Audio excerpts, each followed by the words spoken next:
K സുരേന്ദ്രനും മന്ത്രിസ്ഥാനത്തേക്ക് എത്തുമെന്നുള്ള റിപ്പോർട്ടുകളാണ് ഏറ്റവും ഒടുവിൽ വരുന്നത്. ശോഭാ സുരേന്ദ്രനെ പരിഗണിക്കുമോ? ഒരുപാട് ചോദ്യങ്ങൾ നിലനിൽക്കുന്നു. പക്ഷെ അപ്പോഴും 2 മന്ത്രിസ്ഥാനങ്ങൾ കേരളത്തിന് ലഭിക്കുമെന്നുള്ള വിവരം ഡൽഹിയിൽ നിന്നും വരുന്നു. ശോഭാ സുരേന്ദ്രൻ ഡൽഹിയിലുണ്ട്, കെ സുരേന്ദ്രൻ ഡൽഹിയിലുണ്ട്. കേരളത്തിലെ പ്രമുഖ BJP നേതൃത്വം മുഴുവൻ ഡൽഹിയിൽ ക്യാമ്പ് ചെയ്യുന്ന ഒരു സാഹചര്യം കൂടിയാണ്. കേരളത്തെ 2 കേന്ദ്രമന്ത്രിമാരെങ്കിൽ വിനോദ്, ഈ സുരേഷ് ഗോപിയുടെ കാര്യം നമുക്ക് ഉറപ്പിക്കാം. രണ്ടാമത് ഉയർന്നു വരുന്ന ആദ്യ പേര് അതേതായിരിക്കും? എന്തോ നമുക്കിപ്പോൾ അങ്ങനെ ഒരു നിലയിലേക്ക് പറയുക പ്രയാസമാണ്. കാരണം ഒന്നിൽ കൂടുതൽ പേരുകൾ സജീവമായി കേന്ദ്രത്തിന്റെ പരിഗണനയിലുണ്ട്. സുരേഷ് ഗോപി ഒന്നാമത്തെ പേര് തന്നെയാണ്.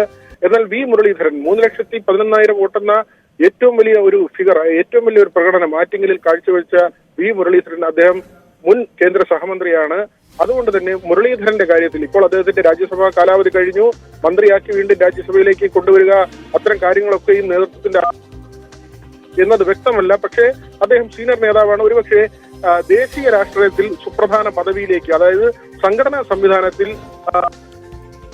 മുരളീധരനെ കൊണ്ടുവരാനുള്ള ഒരു താല്പര്യം കേന്ദ്ര നേതൃത്വത്തിനുണ്ട്. അദ്ദേഹം, നമുക്കറിയാം, അദ്ദേഹത്തിന്റെ ഒരു ചരിത്രം പരിശോധിച്ചാൽ RSSലൂടെയൊക്കെയും സജീവമായി വന്ന ഒരു പ്രവർത്തകനാണ്. പൂർണ്ണമായും അദ്ദേഹം ആ നിലയ്ക്ക് സംഘടനാ സംവിധാനത്തിലൂടെ പടിപടിയായി ഉയർന്നു വന്ന ഒരു നേതാവാണ്. കേരളത്തിൽ BJPയുടെ സംസ്ഥാന അധ്യക്ഷനായ നേതാവാണ്, സഹമന്ത്രിയായ ആളാണ്. കൃത്യമായി അദ്ദേഹം കാത്തു സൂക്ഷിക്കുന്ന രാഷ്ട്രീയം, ആ രാഷ്ട്രീയത്തിന്റെ പാതയിൽ വ്യതിചലിക്കാതെ, ഒരു ചാഞ്ചല്യവുമില്ലാതെ കൃത്യമായ നിലപാടുകൾ സ്വീകരിച്ച് മുന്നോട്ട് പോകുന്ന ഒരു നേതാവാണ്. അതുകൊണ്ട് തന്നെ വി മുരളീധരനെ പോലെ സീനിയറായ ഒരു വ്യക്തിത്വം നിൽക്കുന്നു. അദ്ദേഹത്തിന് സംഘടനാ സംവിധാനത്തിൽ ഒരുപക്ഷെ പ്രധാനപ്പെട്ട നേതൃനിരയിലേക്ക് കൊണ്ടുവരാനുള്ള ഒരു സാധ്യതയാണ് കൽപ്പിക്കപ്പെടുന്നത്. മറ്റൊന്ന്, ശോഭാ സുരേന്ദ്രൻ തീപ്പൊരി നേതാവാണ്. കേരളത്തിൽ എല്ലാ കാലത്തും തനിക്ക് പാർട്ടിയിൽ നിന്ന് തന്നെ ബുദ്ധിമുട്ടുകൾ ഉണ്ടാകുമ്പോഴും പാർട്ടിയെ തള്ളിപ്പറയാതെ പാർട്ടിക്ക് വേണ്ടി എല്ലാ വേദികളിലും സാധാരണ പ്രവർത്തകരെ പോലെ പ്രസംഗിക്കുന്ന, ഏറ്റവും താഴെത്തട്ടിൽ നിന്ന് വളർന്നു വന്ന ഒരു നേതാവാണ്. അവരെ മത്സരിപ്പിച്ച സ്ഥലങ്ങളിലെല്ലാം BJPയുടെ വോട്ട് ഷെയർ ഗണ്യമായി ഉയർത്തിയ നേതാവാണ്. കാര്യങ്ങൾ വസ്തുനിഷ്ഠമായി പറയുന്ന, തന്റെ രാഷ്ട്രീയത്തെ കൃത്യമായി എതിരാളികളെ ആക്രമിക്കാൻ വരുമ്പോൾ അതിനെ പ്രതിരോധിക്കുന്ന ഏറ്റവും ശക്തയായ ഒരു വനിതാ നേതാവാണ് ശോഭാ സുരേന്ദ്രൻ. ശോഭാ സുരേന്ദ്രനെയും ഡൽഹിയിലേക്ക് വിളിപ്പിച്ചിട്ടുണ്ട്. അതുകൊണ്ട് തന്നെ ശോഭാ സുരേന്ദ്രൻ മന്ത്രിസ്ഥാനത്തേക്ക് എത്തുമോ എന്ന കാര്യവും സജീവമായ ചർച്ചയിൽ നിൽക്കുന്നുണ്ട്. അല്ലെങ്കിൽ സംഘടനാ സംവിധാനത്തിൽ വി മുരളീധരനെ പോലെ തന്നെ സുപ്രധാനമായ ഒരു പദവിയിലേക്ക് ശോഭയെ കൊണ്ടുവരിക എന്ന ആലോചന, അല്ലെങ്കിൽ ഒരു വനിതാ പ്രാതിനിധ്യം, അത് കൃത്യമാണ്. കാരണം കേരളത്തിൽ നിന്ന് ഒരു വനിതയെ മന്ത്രിസഭയിലേക്ക് സഹമന്ത്രി സ്ഥാനമെങ്കിലും നൽകി കൊണ്ടുവരിക എന്ന ഒരു കാര്യം, അതെല്ലാം തന്നെ പരിഗണനയിലുണ്ട്. കെ സുരേന്ദ്രന്റെ കാര്യത്തിലും ഈ തരത്തിൽ തന്നെയാണ് ചർച്ചകൾ നടക്കുന്നത്. രാഹുൽ ഗാന്ധിയോടൊപ്പം വയനാട്ടിൽ മത്സരിക്കാൻ പോകുന്നു. അവിടെ വോട്ട് ഷെയർ വലിയ തോതിൽ വർദ്ധിപ്പിക്കുന്നു. മാത്രമല്ല, സംഘടനാ സംവിധാനം കേരളത്തിൽ കാര്യക്ഷമമാക്കാൻ സുരേന്ദ്രന് കഴിഞ്ഞു.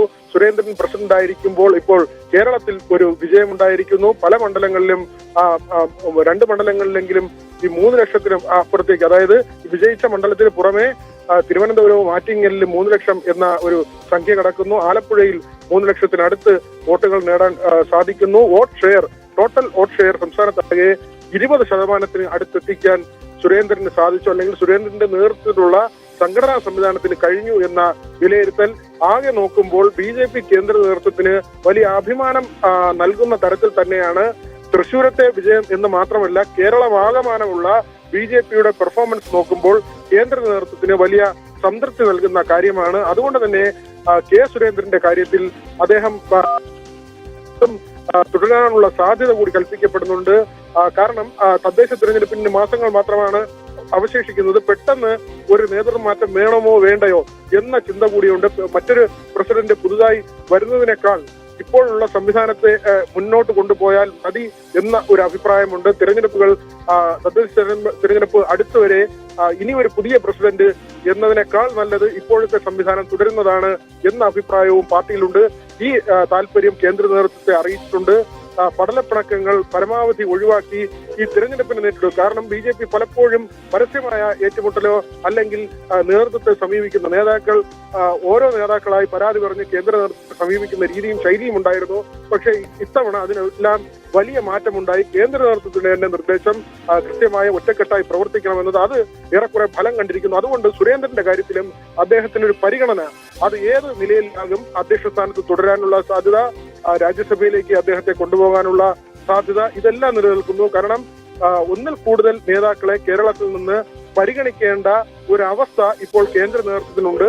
എല്ലാവർക്കും ഒരിടം, അത് ഒന്നുകിൽ മന്ത്രിസഭയിൽ അല്ലെങ്കിൽ സംഘടനാ സംവിധാനത്തിൽ അവരെ കൃത്യമായി അക്കോമഡേറ്റ് ചെയ്യുക എന്ന ഏറ്റവും പ്രധാനപ്പെട്ട കാര്യമാണ്. കാരണം വടക്കേ ഇന്ത്യയിലൊക്കെയും കേരളത്തിലെ ഈ വിജയം നമ്മൾ ഒരുപക്ഷെ കേരളത്തിൽ ഇരുന്ന് വിലയിരുത്തുന്നതിനപ്പുറം വടക്കേ ഇന്ത്യയിൽ ഇപ്പോൾ തൃശ്ശൂരിലുണ്ടായിരിക്കുന്ന വിജയത്തിന് ലഭിക്കുന്ന സ്വീകാര്യത അല്ലെങ്കിൽ അതിന് ലഭിക്കുന്ന പ്രചാരം അത് വളരെ വലുതാണ്. കേരളം പോലെ ഒരു സംസ്ഥാനത്ത് BJPയുടെ കൊടി പാറിയിരിക്കുന്നു, ഒരു മണ്ഡലത്തിൽ നിന്ന് ഒരു അംഗത്തെ കിട്ടിയിരിക്കുന്നു. അത് പ്രധാനമന്ത്രി അദ്ദേഹത്തിന്റെ ഈ അഭിമാന നേട്ടങ്ങളായി പറയുന്നതിൽ ഒന്ന് കേരളത്തിലെ ഒരു സീറ്റാണ്.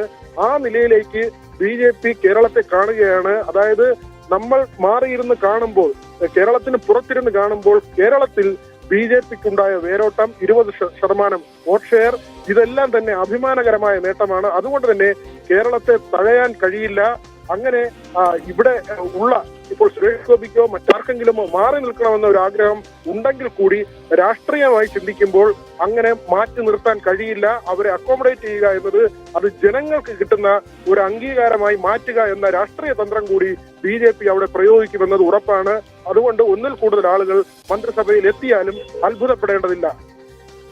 അതാണ് ഏറ്റവും പ്രധാനപ്പെട്ട കാര്യം. അത്ഭുതപ്പെടേണ്ട സാഹചര്യമില്ല.